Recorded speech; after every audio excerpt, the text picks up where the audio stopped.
Hello friends, मैं हूं सुनील और आप सबका स्वागत है मेरे चैनल विजडम ऑफ नॉलेज पर। और दोस्तों, ये है एपिसोड नंबर 3 युगों का। दोस्तों, सोच के देखिए, ये दुनिया जब शुरू हुई तो इसमें ना कोई पाप था, ना कोई द्वेष, ना कोई लालच, इनमें से कुछ भी नहीं था।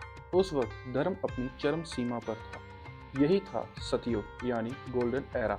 सतयुग 4 युगों में सबसे पवित्र युग। इस युग को कृत्य युग भी बोला जाता था क्योंकि इसमें सब परफेक्ट था। नेचर परफेक्ट, इंसान परफेक्ट और सब कुछ बैलेंस में था। इस युग में पाप का कोई अस्तित्व ही नहीं था। लोगों के मन में ना दुख था, ना लालच था और ना ही द्वेष था।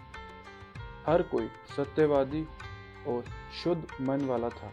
ये युग 4 पिलर्स पे खड़ा था, यानी सत्य यानी ट्रुथ। दूसरा था तप यानी सेल्फ कंट्रोल और मेडिटेशन। तीसरा था दया यानी कंपैशन और चौथा था स्वच्छ यानी प्योरिटी। और बाकी युगों में ये पिलर्स एक एक करके हटते गए। इसलिए सतयुग को परफेक्ट युग माना जाता है। दोस्तों, क्या आप जानते हो, ये वही युग था जिसमें श्री विष्णु भगवान जी ने सबसे ज्यादा अवतार लिए। सबसे पहला अवतार था मत्स्य अवतार, दूसरा था कूर्म अवतार, तीसरा था वराह अवतार और चौथा था नरसिंह भगवान जी का अवतार। और दोस्तों, सत्ययुग तो इसको बाद में बोलना शुरू किया गया, लेकिन सबसे पौराणिक नाम है इसका त्रेता युग, यानी वो युग जिसमें सब कुछ परफेक्ट हो। इस युग की सबसे बड़ी बात ये थी कि इस युग में कोई धर्म ग्रंथ थे ही नहीं, क्योंकि उस वक्त हर इंसान के मन के अंदर धर्म बसता था, जिस वजह से इन उपनिषद ग्रंथों की जरूरत ही नहीं थी। इस युग में पाप करना इम्पॉसिबल था, क्योंकि हर इंसान के मन के अंदर धर्म बसता था, जिस वजह से ऑटोमेटिकली वो कोई पाप कर ही नहीं सकते थे। इस युग में ह्यूमन बॉडी बहुत ज़्यादा स्ट्रांग थी और ऑलमोस्ट अनब्रेकेबल थी, और डिजीज नाम का कोई नामो निशान भी नहीं था, और लोगों का लाइफ स्पैन 1 लाख से भी ज़्यादा हो जाता था। और दोस्तों, इस युग में वर्ण नहीं थे, हर इंसान इक्वल था। अब बात करते हैं सतयुग में ह्यूमंस के पास कौन कौन सी पावर्स थी।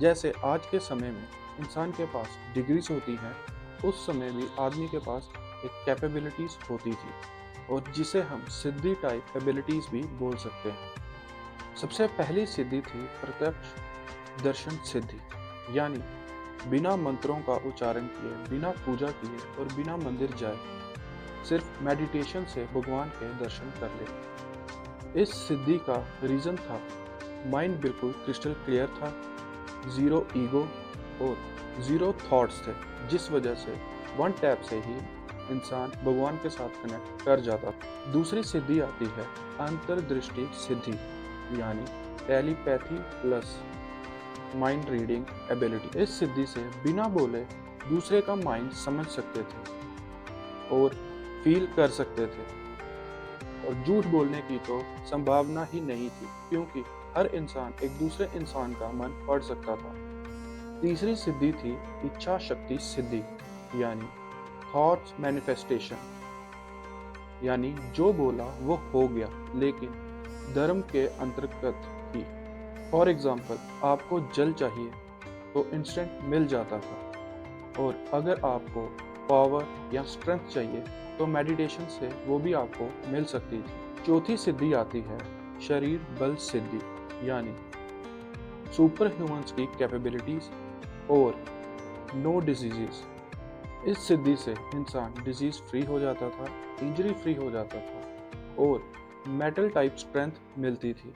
का लाइफ स्पैन 1 लाख साल तक जाता था। अब पांचवी सिद्धि आती है लगिमा और गरिमा सिद्धि, जो आपने शायद हनुमान जी के बारे में भी सुना होगा कि वो अपने अकॉर्डिंगली अपने बॉडी को एयर से भी ज़्यादा हल्का कर सकते थे, और चाहें तो माउंटेन से भी ज़्यादा भारी कर सकते थे। तो दोस्तों, आज की वीडियो कैसी लगी प्लीज़ कमेंट करके ज़रूर बताना।